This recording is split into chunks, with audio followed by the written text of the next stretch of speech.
Yes, coming to the next chapter of electricity. सबसे पहले देखेंगे व्हाट इज पावर।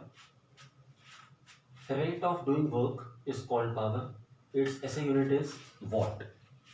जब भी ये वर्ड आएगा रेट, इसका मतलब होता है अपॉन टाइम, यानी कि टाइम के रिस्पेक्ट में। तो किस चीज का upon time? Work done upon time. Rate का मतलब है अपॉन टाइम। तो पी क्या हो जाएगा? वर्क डन अपॉन टाइम, यानी कि डब्ल्यू अपॉन टी। ठीक है। अच्छा, पोटेंशियल के फॉर्मूले में हमने पढ़ा था, पोटेंशियल होता है work done upon charge. Work done in bringing a unit positive test charge from infinity to a fix point is called potential. तो V is equal to W upon Q. अगर मैं Q को वहां ले जाता हूं तो W equals to V Q. मैंने वही यूज किया, देखो W equals to V Q. और Q अपॉन T क्या होता है? Current. I is equals to Q upon T। तो Q अपॉन T को मैंने क्या लिख दिया? Q अपॉन T को मैंने करंट लिख दिया, I। Q अपॉन T की जगह मैंने I लिख दिया। तो पावर का पहला फॉर्मूला निकल के आया P equals to V I. P equals to V I, ये लिखो। ठीक है। अब ओम्स लॉ हमें पता है, V equals to I R is Ohm's law. अब अगर मैं इस V को खोल देता हूं आई आर, तो I दो हो गए, यानी कि I can often call it I square R. एक फॉर्मूला ये आया।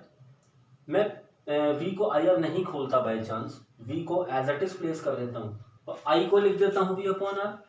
I को लिखा जा सकता है V अपॉन आर। तो V दो हो गए, यानी कि V स्क्वायर अपॉन आर। तो इस तरीके से हमें तीन फॉर्मूलाज मिल जाते हैं यहाँ। P equals to V I, P equals to V square upon R and P equal to I square R. ठीक है। फर्स्ट, सेकेंड एंड थर्ड, तीन फॉर्मूलाज हमें मिल जाते हैं पावर के। Next is Joule's law of heating. क्या कहता है? Heat energy produced in a resistor और एनी वायर और any conductor is directly proportional to the square of current I, resistance R and time for which the current is pass through the wire. यानी कि तीन चीजों के directly proportional है heat. Heat energy is H। तो कहता है H तीन चीजों के डायरेक्टली प्रोपोर्शनल है, I स्क्वायर के, R के और T के। तीनों को एक साथ लिखेंगे तो H proportional to I square R T. Proportionality हटाऊंगा, इक्वल टू का साइन लगेगा, साथ में कांस्टेंट जिसको मैं कन्वीनियंस के लिए 1 मान लेता हूं। ठीक। तो what we are left with? We are left with H equal to I square R T. H equal to I square R T. ये हीट का पहला फॉर्मूला निकल के आया। अभी जस्ट हमने देखा कि आई स्क्वायर आर क्या था? P। तो यहाँ आई स्क्वायर आर की जगह मैं P लिख सकता हूं। तो एक नया फॉर्मूला आ गया, H equals to P T. Heat क्या है? एक एनर्जी। तो H की जगह मैं E भी लिख सकता हूं। कुछ बुक्स में आपको E equals to P T भी मिल सकता है। ठीक है। अच्छा, और P का एक फॉर्मूला ये भी तो पढ़ा है, V स्क्वायर अपॉन आर। तो P की जगह V स्क्वायर अपॉन आर भी लिख सकता था, T एज इट इज। ये भी एक फॉर्मूला है। मतलब कई सारी रिप्रेजेंटेशन है इसको शो करने की। आई स्क्वायर आर टी में आई स्क्वायर का क्या मतलब है? आई दो बार मल्टीप्लाई। तो मैंने आई को तोड़ के लिख दिया, I multiply by I. And I R क्या होता है? वी। अगेन ये आई आर को मैं क्या कह सकता हूं? वी। तो एक फॉर्मूला आई वी टी या वी आई टी कुछ भी कह सकते हैं, ये भी निकल के आया। तो कई सारे फॉर्मूलाज हैं इनके।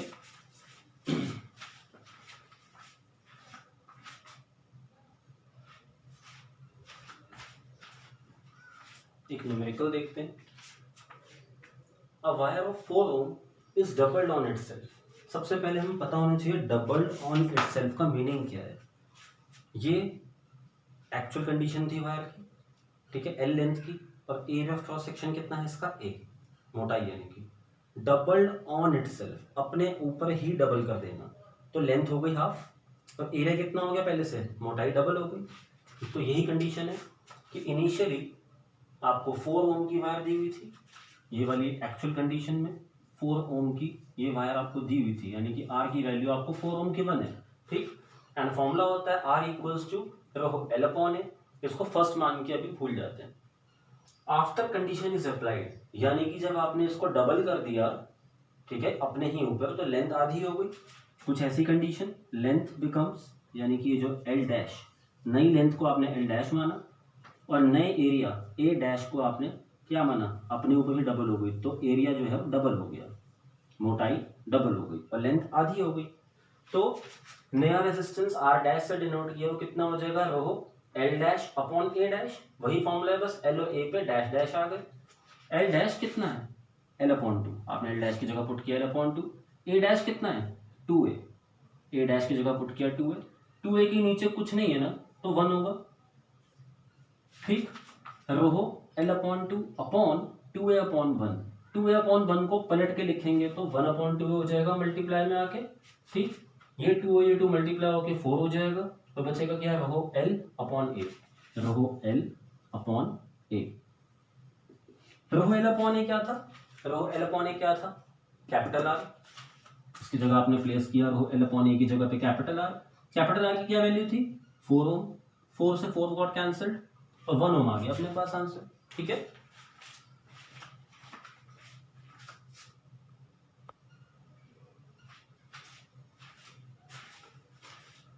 नेक्स्ट क्वेश्चन देखते हैं। वैसा ही क्वेश्चन है पिछले क्वेश्चन जैसा, किया wire of 4 ohm is stretch to its double. अब क्या कंडीशन है, स्ट्रेच टू इट्स डबल का क्या मतलब हो गया, आटे का पेड़ा लेते हैं, उसको ऐसे ऐसे करते हैं या क्ले को ऐसे ऐसे करते हैं, तो क्ले पतली होती चली जाती है और लेंथ बढ़ती चली जाती है, वही कंडीशन है बिल्कुल।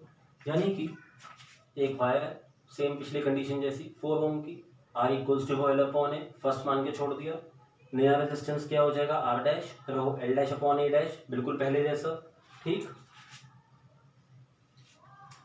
उसने कहा स्ट्रेच टू इट्स डबल, यानी कि नई लेंथ एल डैश कितनी हो गई 2l, और एरिया कितना हो गया, पतली हो गई है ना, तो एरिया उसका हाफ हो जाएगा, यानी कि जो एरिया क्रॉस सेक्शन है जो पहले इतना था अब वो आधा हो गया, यानी कि ए डैश कितना हो गया ए अपॉन टू, तो एल डैश की जगह पे क्या पुट किया 2l, एल डैश की जगह पे 2l, ए डैश की जगह पे ए upon two, A upon two, A upon two को पलट के लिखोगे तो क्या हो जाएगा 2 upon A, 2 into 2 4, rho L upon A as it is, rho L upon A क्या था फर्स्ट इक्वेशन से आर, आर की वैल्यू प्लेस की 4, 4 इंटू 4 इज 16 ओम।